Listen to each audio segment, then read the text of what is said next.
آپ کے ہم سب کے دنیا اور آخرت کے معاملات کو سنوار دے. مجھ سے پیشتر بزرگ عالم دین حضرت علامہ مفتی نذیر صاحب قبلہ نے آپ کی اپنی زبان میں خطاب فرمایا. میں جو کچھ اس کو سمجھ سکا، میں سوچتا ہوں کہ کوئی نیا خطاب شروع کرنے کی بجائے وقت میں قلت کی وجہ سے انہوں نے جہاں پر گفتگو کو جو ہے وہ موقوف کیا ہے، روکا ہے، میں انہی کی گفتگو کو آگے بڑھانے کی سعادت حاصل کرنا چاہتا ہوں. دنیا کے اندر بے شمار لوگ ہیں، بے شمار انسان ہیں، سب کی محبت کی دعوت دی جاتی ہے. نفرت کی دعوت تو کسی کے لیے نہیں دی جاتی، سب کے لیے محبت ہی کی دعوت دی جاتی ہے.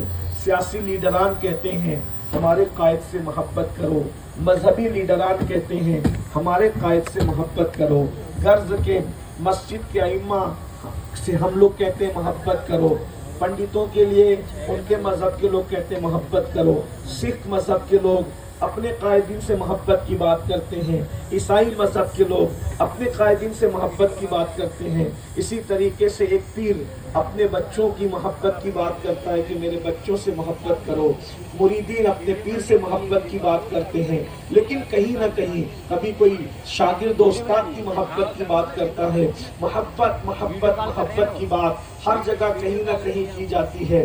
بلکہ آج تو محبت اتنی عام کر دی گئی ہے نام ہی کے اعتبار سے کہ ہر فلم کا سرنامہ محبت ہے، ہر ناول کا عنوان محبت ہے، ہر سیریل کا عنوان محبت ہے. تو انسان اس محبت کے بازار میں سوچے کہ جب دنیا میں محبت کی اتنی باتیں ہو رہی ہے تو دنیا کے اندر محبتیں مسلط بھی کی جا رہی ہے زبردستی کہ اس سے محبت کرو، اس سے محبت کرو، اس سے محبت کرو. اللہ اکبر. اس گفتگو کے درمیان میں جب اس سے محبت مسلط کی جا رہی ہے، اس کی محبت مسلط کی جا رہی ہے، تو کسی کے ذہن و دماغ میں یہ بات آ سکتی ہے کہ کیا معاذ اللہ کے رسول صلی اللہ علیہ وآلہ وسلم کی محبت بھی زبردستی ہم پر مسلط کی جا رہی ہے؟ معاذ اللہ. تو یاد رکھنا آج کی اس محفل کے اندر میں آپ کے سامنے یہ عرض کرنا چاہتا ہوں، اللہ کے رسول صلی اللہ علیہ وآلہ وسلم کی محبت زبردستی کسی پر مسلط نہیں کی جاتی،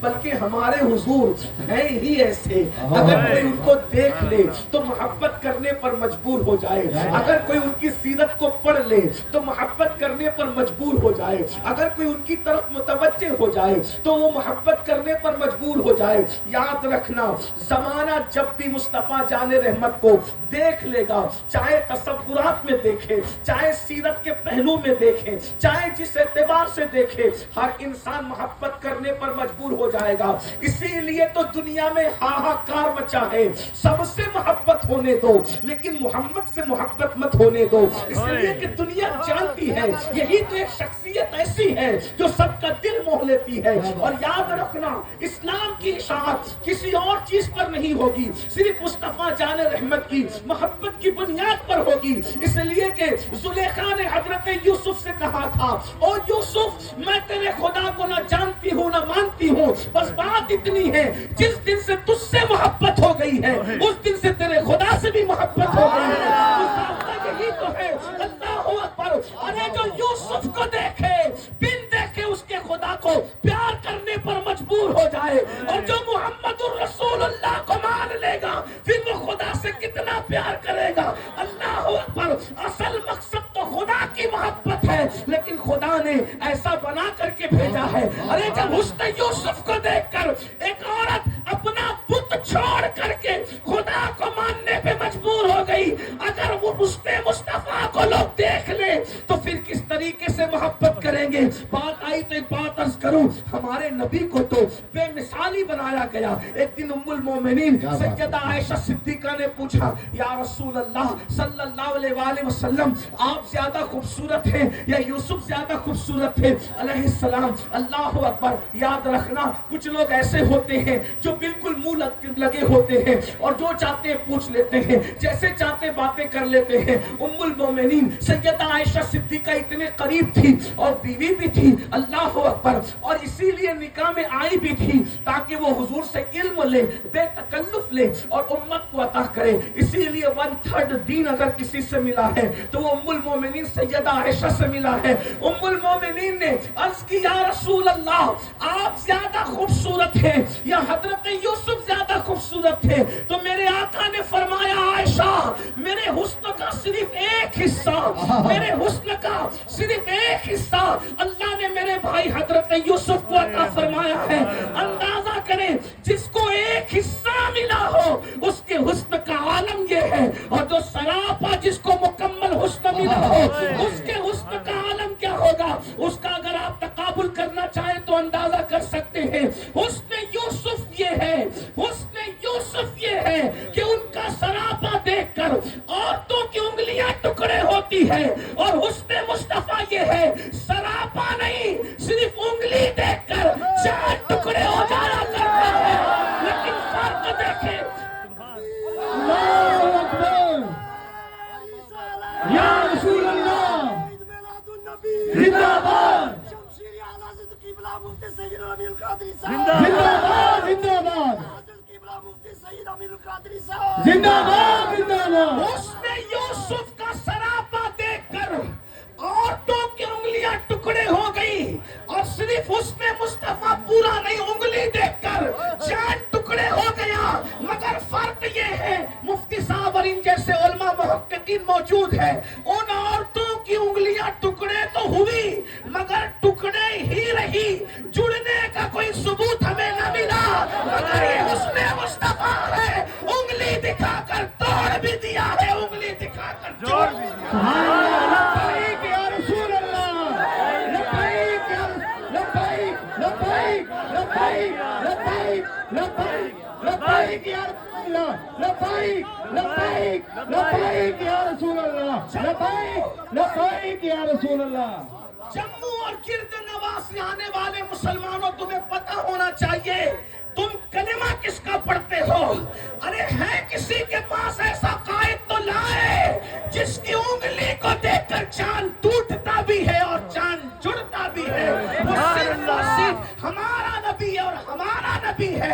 اسی لیے تو میرے امام کہتے ہیں سب سے اولا وہ اعلیٰ ہمارا نبی، سب سے بالا وہ اعلیٰ ہمارا نبی، اپنے مولا کا پیارا ہمارا نبی، دونوں عالم کا دولہ ہمارا نبی، خلق سے اولیاء، اولیاء سے رسول اور رسولوں سے اعلیٰ ہمارا نبی. بجھ گئی جس کے آگے سبھی مشعلیں، شمع وہ لے کر آیا ہمارا نبی. ارے حسن کھاتا ہے جس کے نمک کی قسم، وہ ملی ہے دلارا ہمارا نبی. اور کون دیتا ہے دینے کو منہ چاہیے، دینے والا ہے سچا ہمارا نبی. اندازہ تو فرمائیں یہ اپنے نبی کی شان ہے، حسن میں ایسے بے مثال ہے. اللہ اکبر. اور علم ان کا بے مثال، حسن ان کا بے مثال، تقوی ان کا بے مثال، کردار ان کا بے مثال، شان ان کی بے مثال. یاد رکھنا مخلوق میں کوئی کتنا بھی بک بک کرے اس کی اوقات وہ بتاتا ہے، لیکن ان کی عزت خالق کے نزدیک کتنی ہے کہ خالق کے نزدیک ان کی عزت کو دیکھ کر تم اور میں نہیں عرش کی عقل دنگ ہو جاتی ہے. بے شک عرش کی عقل دنگ ہو جاتی ہے اور آسمان کو چکر آنے لگتے ہیں. میرے ماں نعرہ تکبیر نعرہ رسالت جشن میلاد النبی لبیک یا رسول اللہ لبیک لبیک لبیک یا رسول اللہ. بہت خوب اور جو فرمائیں کیا شان ہے اللہ کے نزدیک ان کی شان کیا ہے. سارے نبیوں کو جو شانیں عطا کی وہ ساری شانیں ایک نبی میں جمع کر دی. اگر اللہ کے رسول علیہ السلام کی کوئی شان ہم سے پوچھے تو اس اعتبار سے ہم کہیں گے کہ کم سے کم اگر ہمارے نبی میں کم سے کم خوبیاں کم سے کم تو کم و بیش 1,24,000 خوبیاں کم سے کم ہیں، کم سے کم. اور ہر نبی کی ایک ایک ہو تو، اور ہر نبی کی ایک ایک خوبی نہیں دی، ہر نبی کی ہر خوبی ان کے اندر رکھی. اور وہ بھی خوبی جو رکھی وہ من اور اٹھا کر کے نہیں رکھی بلکہ اس کو اور ترقی دے کر کے رکھی، کمال پہ پہنچا کے پرموٹ کر کے رکھا. سبحان اللہ. مثال کے طور پر حضرت آدم کی خوبی یہ ہے، اگر آپ لوگ اردو سمجھتے ہیں تو آپ مجھے بتائیے گا کہ آپ کو سمجھ میں آ رہی ہے بات؟ بے شک بے شک. اور اگر بات سمجھ میں آئے نا تو حضور کی عظمت پی جی اور چہلم کی محفل کی طرح نہیں سنتے، حضور کی عظمت تو زندہ دلوں کی طرح سنتے ہیں، سبحان اللہ، حیدر کرار کے غلاموں کی طرح سنتے ہیں، صدیق اکبر کے غلاموں کی طرح سنتے ہیں کہ کوئی قریب سے گزرے تو پتا چلے کہ کسی کا ذکر ہو رہا ہے اور اس کے غلام اس کا ذکر دل کے کانوں سے سن رہے ہیں. سبحان اللہ. ہاں تو محفل زندہ رہنی چاہیے. توجہ، حضرت آدم علیہ السلام کو شان جو دی، توجہ کیا شان دی کہ فرشتوں نے ان کو سجدہ کیا، یہ آدم علیہ السلام کی شان ہے. ٹھیک ہے، اب یہی شان حضور کو دی، توجہ یہی شان حضور کو، لیکن منوان نہیں دی، منوان نہیں دی، بلکہ اس کو کمال درجے پر پہنچا کر دیا. سبحان اللہ. کیسے؟ سارے فرشتوں سے کہا سجدہ کرو، یہ آدم علیہ السلام کی شان ہے. لیکن ہمیں پتہ ہے، ضابطہ ہے، پڑھے لکھے لوگ ہیں کہ پہلے فرشتے سجدے میں نہیں تھے، پھر سجدے میں گئے، پھر سر اٹھا لیا. یعنی سجدے کا پیریڈ جو ہے وہ ایک لیمیٹڈ پیریڈ ہے، ایک محدود وقت ہے. پہلے نہیں تھے، پھر تھے، پھر سر اٹھا لیا. یعنی اگر ہم سے کوئی پوچھے سجدہ کتنا ہوا تو ہم بتا سکتے ہیں، لیکن یہ شان آدم ہے کہ وہاں فرشتوں کو جھکا دیا سجدہ کروانے کے لیے.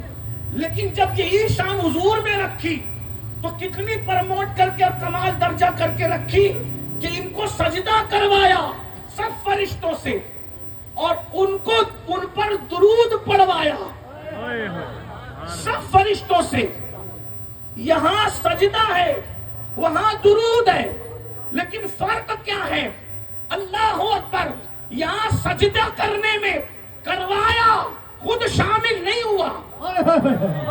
سبحان اللہ. خود شامل نہیں ہوا کیونکہ اس کی شان نہیں کہ وہ کسی کو سجدہ کرے، مگر وہاں درود پڑھوایا تو درود پڑھنے میں خود بھی فرما رہا ہے کہ تم اپنی حیثیت کے مطابق پڑھو، میں اپنی شان کے مطابق بھیجوں گا.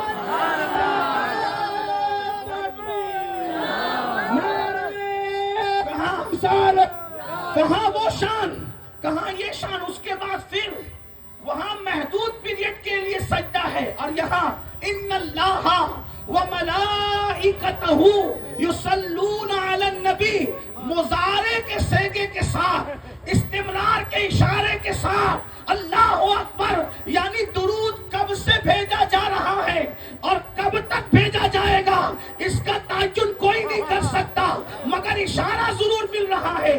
کیا؟ یصلون علی النبی. اللہ اور فرشتے کس پہ درود بھیج رہے ہیں؟ محمد پر نہیں، کس پر؟ صلی اللہ علیہ وسلم. کس پر؟ نبی پر. اگر اللہ آیت میں یہ فرما دیتا کہ محمد پر درود تو بہت زیادہ لوگ دماغ لڑاتے نا، عقل والے کہتے نام محمد کب رکھا گیا؟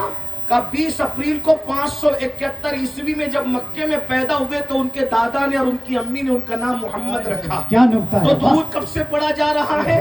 20 اپریل 571 عیسوی سے درود پڑھا جا رہا ہے. اللہ اور فرشتے درود بھیج رہے ہیں. تو یہاں تو تعین ہو گیا، پتا چل گیا کب سے. یہ بھی نہیں کہا رسول پہ درود، اس لیے کہ جب فاران کی چوٹی سے نبوت کا اعلان کیا تو تب سے رسالت کا کام شروع ہوا. تو لوگ کہتے 40 سال کے ہوئے تب سے درود پڑھا جا رہا ہے. کیا کہا؟ یصلون علی النبی. یہی تو قرآن کا معجزہ ہے جہاں سب کی عقلیں دنگ رہ جاتی ہے. محمد نہیں کہا، رسول نہیں کہا، بلکہ وہ محمد بھی ہے، رسول بھی ہے. لیکن جب درود کی بات آئی تو کہا یصلون علی النبی، نبی پر درود. تو اب حضور سے پوچھا گیا یا رسول اللہ آپ کب سے نبی ہیں؟ تو فرماتے ہیں آدم جب مٹی اور پانی کے درمیان کی منزلیں طے کر رہے تھے اس وقت بھی میں نبی تھا. نبی بنا نہیں تھا بلکہ نبی تھا. ابھی آدم مٹی اور پانی کے درمیان کا سفر کر رہے تھے تب بھی اللہ مجھ پہ درود بھیج رہا تھا اور فرشتے مجھ پہ درود. نعرہ تکبیر. یہ شان اپنے نبی کی اور صرف اپنے نبی کی شان ہے. لوگ کہتے سلیمان علیہ السلام پرندوں کی بولیاں جانتے تھے. میں نے کہا بہت بڑی شان ہے، سلیمان علیہ السلام ہمارے آقا ہے، لیکن پرندہ کچھ نہ کچھ تو بولتا ہے.